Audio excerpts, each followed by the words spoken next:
Okay, no better way to showcase the Universal Router Guide than to have my fourth child, Jordan, who is just about completed a HSC. She did art and she did food tech. She didn't do woodwork. I've just spent a couple of minutes with her.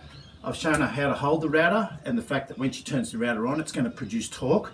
I've talked to her about the cutter not touching the piece of timber. It's got to reach maximum res before the cutter touches the timber. You'll get yourself into all sorts of problems.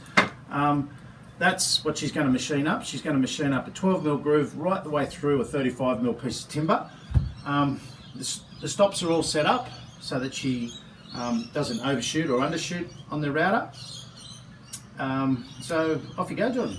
Let's see how we go.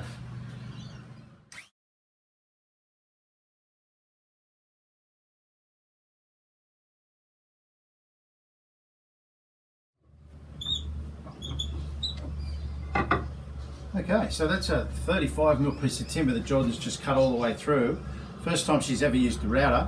And it's a pretty intimidating machine to use. How did you feel? Pretty good. Yeah, you did really well. And those are the sorts of things that I stress to my students when I'm teaching them is don't let the cutter touch the timber until it's reached maximum revs. Make sure you work all the way to your stops, and it's a plunge router. Just take your time. Usually if the motor starts revving too high, then you know that you're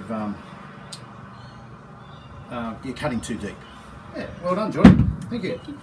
Jordan just machined up represents this juice groove guide. You could also use this guide here for inlay.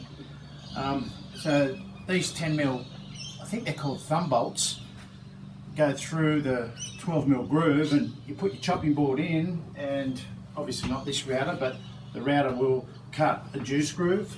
If the base plate, the router's cut is too far away from the base plate, you can open this up and put some scrap pieces of timber there to get the groove a bit closer. But that's not my idea, but I saw it on the internet, really liked it, and just another use for the Universal Router Guide.